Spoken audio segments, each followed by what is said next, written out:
A frontier cowboy defies an entire town to save a dying woman, transforming mockery into legend through catastrophic vindication. Inside the cabin, the fire crackled with patient rhythm. Outside, January wind howled through the pines, throwing ice against shuttered windows with the sound of buckshot on wood. The woman sleeping near the stone hearth breathed evenly beneath wool blankets, her chest rising and falling in the steady meter of earned rest. Firelight caught the scars on her face, healed now, smoothed by months but permanent as carved stone. The man tending horses in the attached barn moved with the economy of someone who understood that survival demanded routine even when safety felt absolute. Steam rose from his coffee cup. Frost formed geometric patterns on glass. The storm outside would pass by morning, the way winter storms always did if you built your shelter right and kept your fire fed. He checked the woman's forehead with the back of his hand, cool, no fever, and returned to the horses, whose soft breathing and occasional snorts provided the only conversation he needed. The sound of hoofbeats in snow triggered something, though. A memory. The same sound, but different, sharper, faster, desperate. Not snow but dust. Not January cold but June heat. 6 months earlier, on a day when conscience demanded everything and offered nothing in return. The trail baked under relentless sun. Sam Carter had been riding west for 3 hours when he found her in the dirt, face beaten so thoroughly that recognition seemed impossible. Her dress was torn, left hand bent at an angle God never intended, blood dried black across her neck and collarbone. He dismounted and knelt, pressing 2 fingers to her throat. Pulse, weak but there. He soaked his bandana in his canteen and cleaned her face as gently as possible, revealing the architecture of violence, shattered cheekbone, split lip, one eye swollen completely shut. She was maybe 25, maybe 30, age became difficult to measure when brutality rewrote a face. He lifted her carefully, feeling her body go rigid with pain even in unconsciousness, and placed her across his saddle. The ride to town took 3 hours. His shirt turned dark with her blood. The sun beat down without mercy. By the time he reached the edge of civilization, his horse moved with exhausted patience and the woman's breathing had grown shallower. Doc Morrison took one look and stepped back. "That's the Vasquez girl," he said, voice flat. "Elena Vasquez. Thornhill's men did this." He wiped his hands on a towel that didn't need wiping. "I got a family, Sam. Marcus Thornhill just finished building a $15,000 ranch house. Man like that doesn't forgive witnesses." Sam laid Elena on the examining table anyway. The doctor didn't move toward her.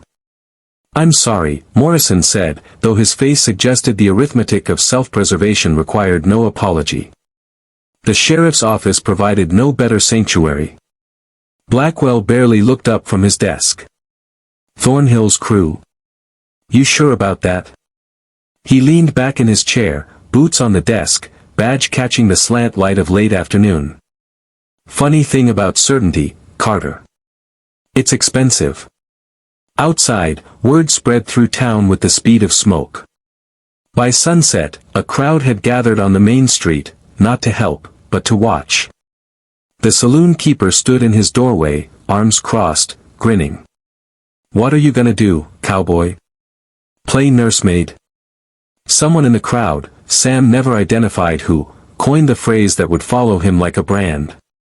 "Won't leave you, Carter," they called him, and the mockery rippled through assembled townspeople like wind through wheat. Shop owners refused to sell him bandages, laudanum, clean cloth. Marcus Thornhill himself appeared, stepping down from a polished carriage pulled by matched bays. His suit cost more than most men earned in 6 months. Gold watch chain caught the dying sun.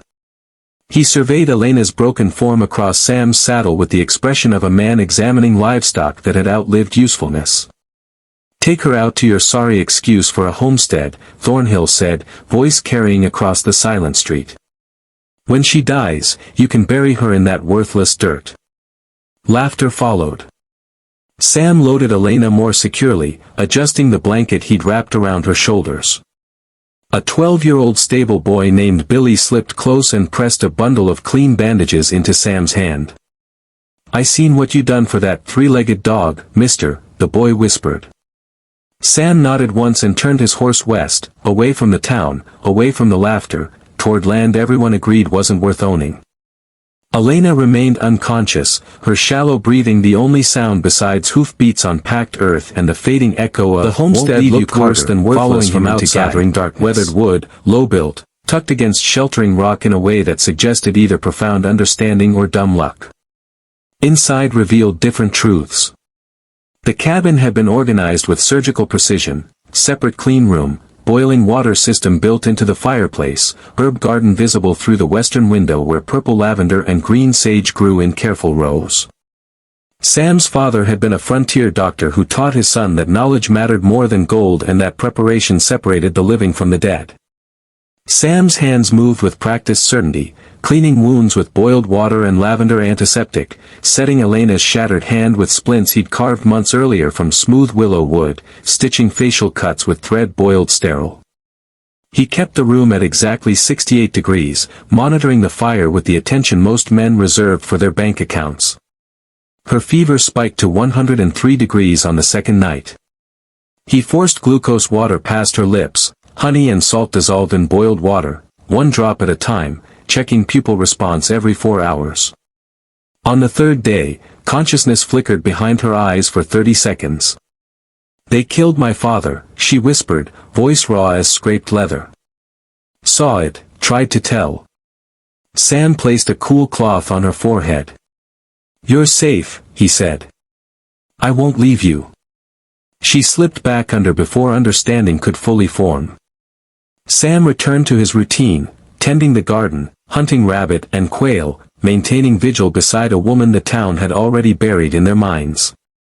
His father's voice echoed in memory, words spoken 20 years earlier that had become gospel: "A man's only as good as who he'll stand for when standing costs everything." 20 miles east, Marcus Thornhill stood before his completed monument. The 3-story stone mansion rose from the valley floor like a declaration of permanence, white limestone gleaming in June sun. $15,000 transformed into walls 2 feet thick, windows imported from St. Louis, a wine cellar carved into bedrock. The architect had expressed concerns about building in a hollow, something about wind patterns and structural vulnerability, but Thornhill hadn't accumulated wealth by listening to cowards. "This valley's protected," he'd said, dismissing objections with the certainty of a man for whom money had always purchased immunity from consequence. The town buzzed with admiration. Invitations circulated for a celebration at the Fortress Ranch, as people had begun calling it. Meanwhile, mockery of Sam Carter spread like religion. The phrase, "won't leave you Carter," became shorthand for foolish compassion, for wasted effort, for a man who valued the dying over the living. Sheriff Blackwell, emboldened by Thornhill's patronage, spread rumors in the saloon. "Girl's probably dead already," he announced to assembled drinkers. "Carter's gone simple, talking to a corpse in that shack." When Sam appeared in town for supplies 4 weeks after the rescue, townspeople avoided him as though failure might be contagious. Children whispered and pointed. Only Billy, the stable boy, approached. "They're saying you're cursed, Mr. Carter," he said quietly. "Say you'll die alone in that cabin with nothing but ghosts." Sam purchased double his usual supplies, extra flour, dried meat, ammunition, lamp oil. He noticed signs others missed: oppressive heat that pressed down like a weight, livestock restless in their pens, a yellow haze on the western horizon that old-timers studied with narrowed eyes. The weather shifted that afternoon. Wind picked up from the southeast, temperature dropped 15 degrees in an hour, and the sky took on the yellow-green color that preceded catastrophe. At the Fortress Ranch, preparations for the celebration continued. An old-timer approached Thornhill on the front steps. "That's Tornado Sky," he said. Thornhill laughed, gold watch chain swaying. "Superstitious nonsense. My architect assured me this valley's protected by the surrounding hills." Sam secured his cabin with methodical precision, moved Elena to the interior room, closed storm shutters built specifically for this purpose. Elena, stronger now after weeks of careful nursing, watched him work. "What's coming?" she asked. He met her eyes, one still showing the faint bruise of violence, the other clear and sharp. At 4:47 in the afternoon on August 14, 1883, the western horizon turned black.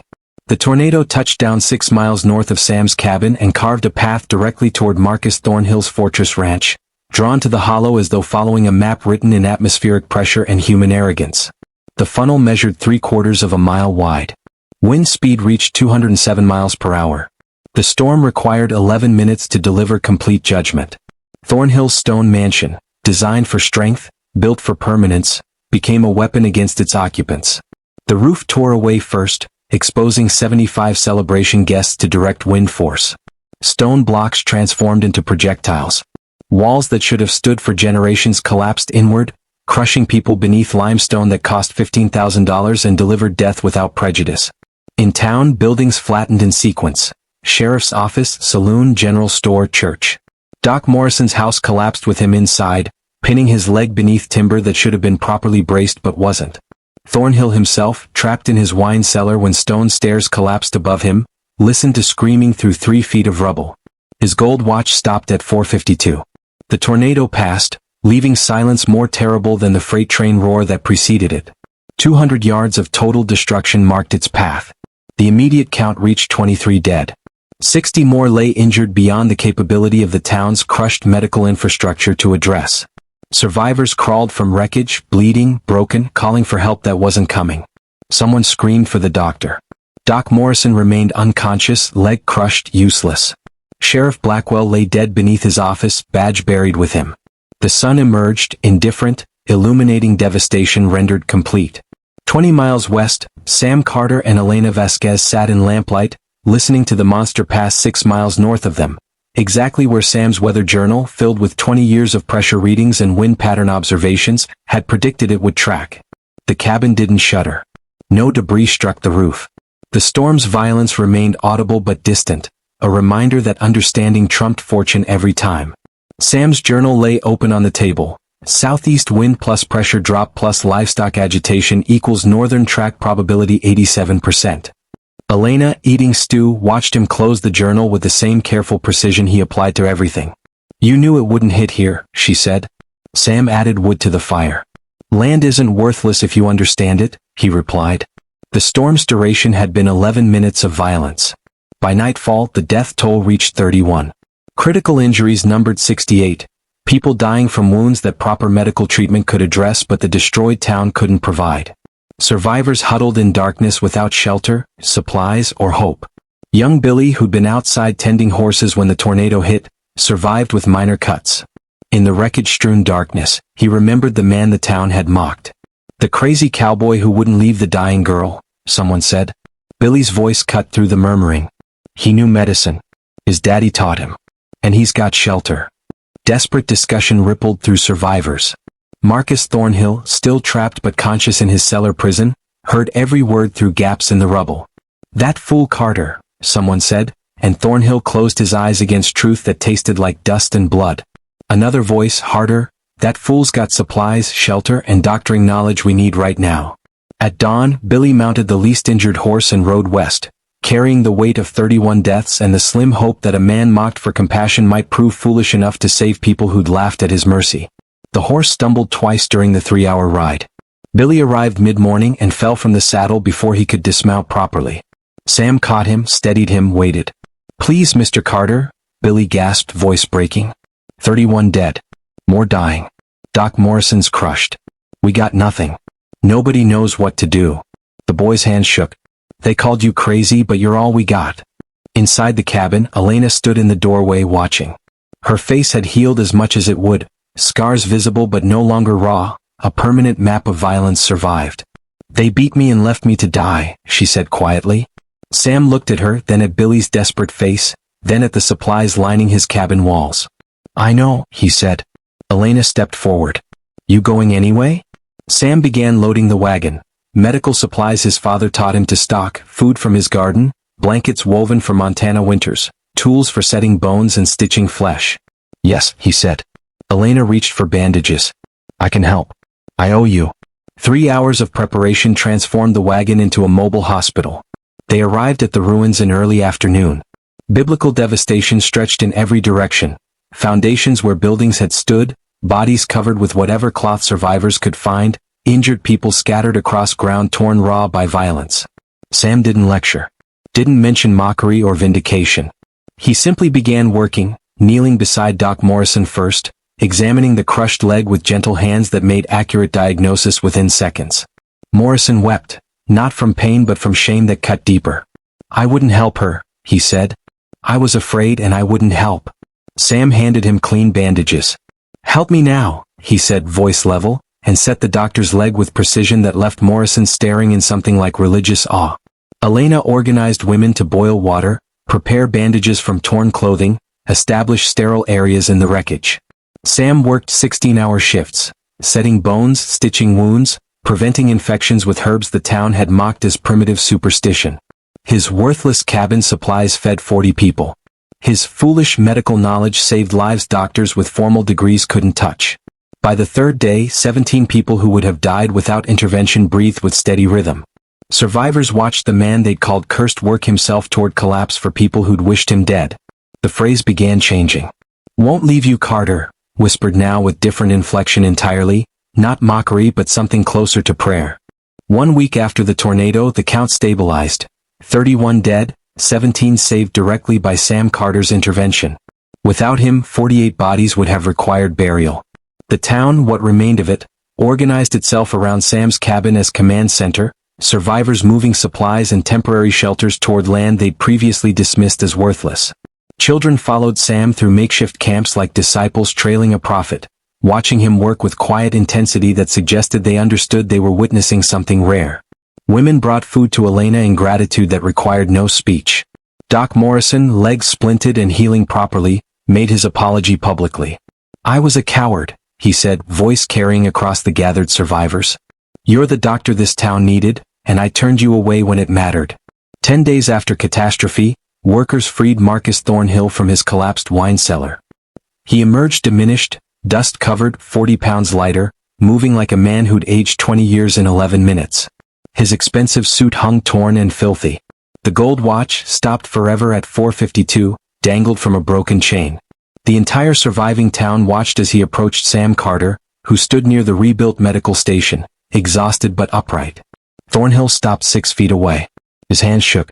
When he spoke, his voice carried none of its former authority, just broken sincerity that made witnesses lean forward to hear. "I spent $15,000 building a monument to my pride," he said. "You spent compassion building something real." He looked at the ground, then forced himself to meet Sam's eyes. "I need to learn what you know. About medicine. About reading the land. About being a man worth following." Sam studied him for a long moment, not with triumph, but with the same careful assessment he applied to wounds that might heal if treated properly. "First thing," Sam said finally, "worthless land isn't worthless if you listen to it." The town meeting that followed produced unanimous consensus. Sam Carter would serve as their protector, a title invented because sheriff seemed insufficient for what the role demanded. Sam's single condition clarified everything. "I'm not a lawman. I'm a man who keeps his word." They adjusted the title accordingly. Elena's recovery completed itself over those weeks, not in the erasure of scars, but in her transformation of them into evidence of survival rather than defeat. One evening, as they prepared to return to the cabin that had become sanctuary for dozens, she touched his arm. "You kept your word," she said. "You didn't leave me." Sam looked at her scarred face, her clear eyes, her hands that had learned to organize chaos into healing. "Never planned to," he said. "If you're finding value in stories of moral courage proven through consequence, consider subscribing. These narratives take extensive research to verify and craft properly. Your support ensures they continue." 2 years transformed Canyon Creek into Carter's Creek. New buildings rose low and practical, storm cellars mandatory beneath every structure, weather stations established on high ground where Sam taught families to read atmospheric pressure and wind patterns the way previous generations read scripture. Architecture changed fundamentally, no more monuments to wealth, only structures designed for survival.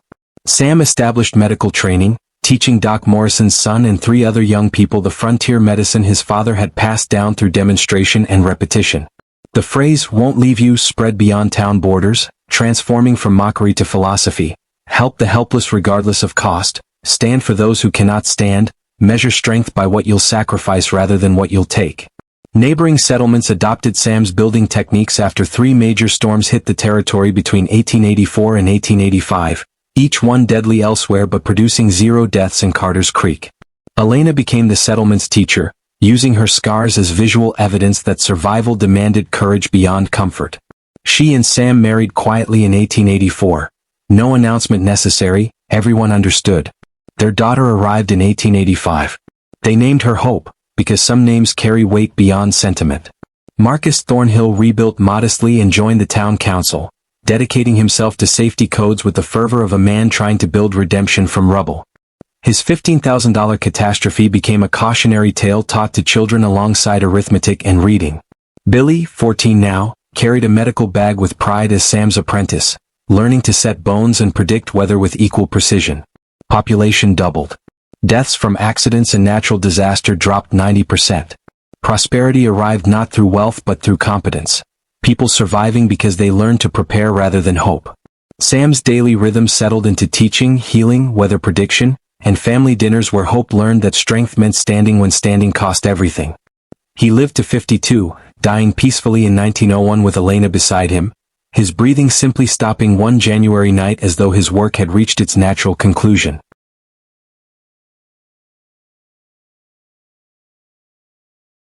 His funeral drew 400 people from 5 settlements. Elena spoke briefly, voice steady, 3 words sufficient. He kept his word. The town officially renamed itself Carter's Creek, making permanent what everyone already called it. Sam's original cabin became museum and shrine, preserved exactly as it stood during those first desperate weeks. Medical tools arranged on shelves, weather journals filled with decades of observations, the blood-stained blue shirt he wore carrying Elena displayed behind glass as evidence that some stains mark honor rather than shame. A brass plaque beside the door read, "Won't leave you, Carter, the man who stood when standing cost everything." August 14th became Remembrance Day, an annual tradition where townspeople helped one stranger without question or condition, passing forward what Sam had given them. Generations learned Carter's weather watching, his prediction methods saving an estimated 200 lives between 1883 and 1950 as storms that would have killed dozens met prepared populations instead.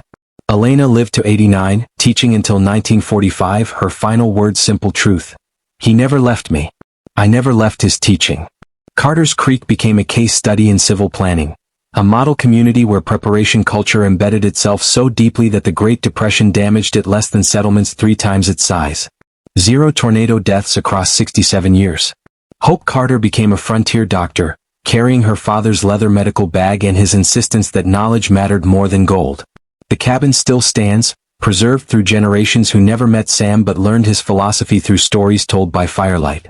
Tour guides, Billy's grandson among them in the 1950s, brought children to stand where compassion defeated mockery through simple competence. Fresh flowers appeared daily on Sam's grave, placed by hands that understood debt transcends personal acquaintance. Elena's portrait, painted in her 70s, hangs in the town hall, scars visible and painted with care, her face showing pride rather than shame because she learned that survival marks strength, not weakness. The mockery phrase that followed Sam into exile became the covenant carved into his headstone. 7 words that transformed from curse to benediction, from joke to gospel, from dismissal to eternal honor. On the grave marker, beneath his name and dates, the words stand permanent as stone and truer than pride. He wouldn't leave you, and he didn't.